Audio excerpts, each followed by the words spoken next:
Saudi Arabia ने 20 billion की investment भी पाकिस्तान में कैंसिल कर दी और अब यूएई ने वीज़ास वगैरह कैंसिल कर दिए।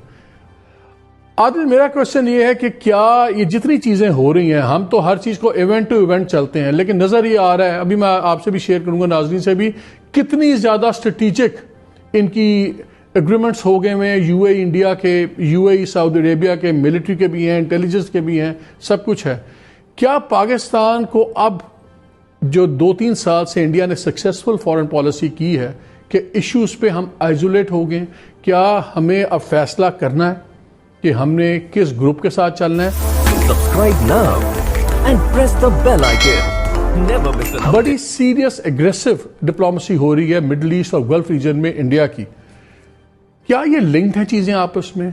कुछ सवालात हैं जिनके आज हम जवाब जानने की कोशिश करेंगे। क्या पाकिस्तान की फॉरेन पॉलिसी बिल्कुल रिएक्टिव होकर रह गई है बजाय प्रोएक्टिव के? क्या बाकी दुनिया तो छोड़ें, क्या मुस्लिम ममालिक में भी हमें सीरियस इश्यूज हो गए हैं? इंडियन डिप्लोमेसी हमें वहां मार रही है, क्या वो जीत रहे हैं? ये बड़े सीरियस इश्यूज हैं। और फॉरेन मिनिस्टर यूएई में जब गए हैं तो दुबई गए, रूलर को मिले, फिर वहीं पर इन्होंने एक प्रेस कॉन्फ्रेंस की। और जब उस प्रेस कॉन्फ्रेंस की इस वेन्यू की चॉइस और सेंस ऑफ अर्जेंसी की बात मैंने एक बहुत ही अहम रेलिवेंट शख्सियत से की तो उन्होंने मुझे एक वक्त लफ्ज़ का जवाब दिया। मैंने कहा ये क्यों कहा वहाँ पे? उन्होंने कहा अर्जेंसी। अगर अर्जेंसी इतनी थी तो वापस आके ये शोर में गुम क्यों हो गई है? गवर्नमेंट ने जॉइंट पार्लियामेंट्री सेशन क्यों नहीं बुलाया? हम इंडियन मीडिया को देख रहे हैं, वहाँ पे बहुत खौफनाक फिजा बनी हुई है जंग के और हक में, और इंप्रेशन ये दिया जा रहा है कि शायद पाकिस्तानी मीडिया पागल हो गया इंडियन विजिट चीफ के विजिट से और यहाँ पे बहुत ज़्यादा इश्यूज हैं। हमारे यहाँ खामोशी क्यों है? इतना सीरियस इशू कि अगर इमिनेंट वॉर है तो हम खामोश क्यों हैं? जैसे फॉरेन मिनिस्टर कह रहे थे कि आइदर और नहीं है, मुझे तो लगता है कि आइदर और है। आपका क्या ख्याल है?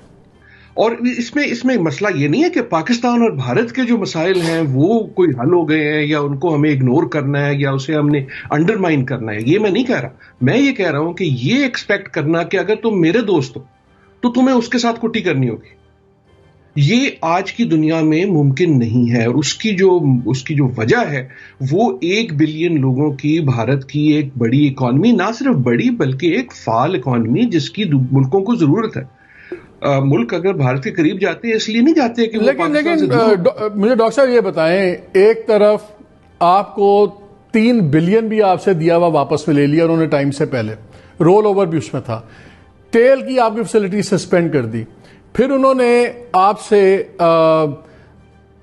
इंडिया के अंदर यूएई और सऊदी अरेबिया मिलकर कोई 42 अरब बिलियन की सिंपली एक रिफाइनरी लगा रहे हैं महाराष्ट्र के अंदर। आपके साथ जो सऊदी अरेबिया ने 20 बिलियन का वादा किया हुआ था इन्वेस्टमेंट का, वो भी बिल्कुल शेल्फ हो गया है। आप कह रहे हैं कि ये आइदर और नहीं है, ताल्लुकात जो से उनके इंडिपेंडेंट है, आपके इंडिपेंडेंट है, लेकिन हम देख रहे हैं कि इन्वर्सली प्रोपोर्शनल हो गया।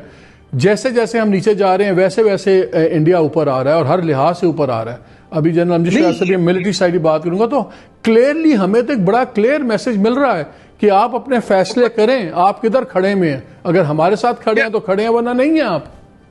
नहीं, मैसेज क्लियर है, लेकिन मैसेज क्या है? देखें, आपने जो अभी एग्जांपल्स दी उसमें जो पाकिस्तान को उन्होंने दी वो इमदाद है, जो भारत उनके साथ कर रहा है वो उनकी वो इन्वेस्टमेंट है जिसमें इन मुमालिक को फायदा है।